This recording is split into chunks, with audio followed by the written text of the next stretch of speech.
SB19 1Z Entertainment may paumanhin na sulat para sa mga fans, especially ang mga nag-order ng merch. Sa kanila nga pong sulat, sinabi ng SB19 or ng 1Z merch, "Hi 18, we're sorry for the wait. We're truly sorry for the delays in shipping your merchandise. We know how excited you are and we appreciate your patience as we work to get your goodies to you.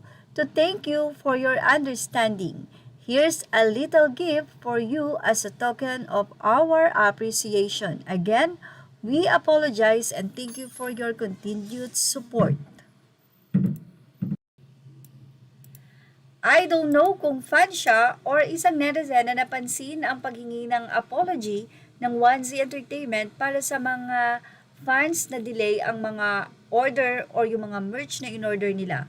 Ayon kay MJ Paharion, sinabi niya na nakakabilib daw at nakakatuwa ang 1Z Entertainment.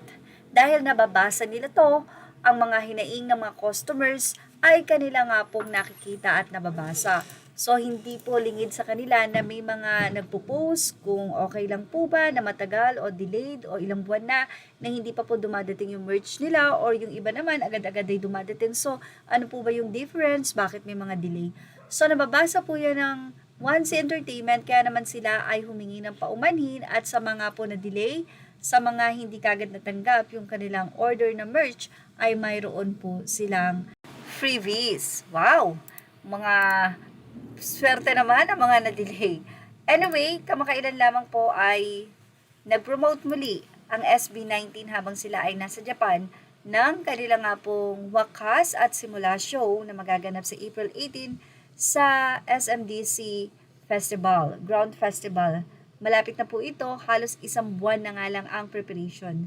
Sobrang bilis po talaga ng panahon dahil dati inaabangan lang to, pero ngayon malapit na nga at mayroon pa nga pong gold and silver na available. Kaya sa mga nais po na mag-avail, bili na dahil sinisigurado po ng SB19 na ang magiging format po ng kanilang stage ay satellite stage. Ibig sabihin, may mga stage po na extended at pwede pong makita kahit na mga nasa silver or gold na audience ang SB19.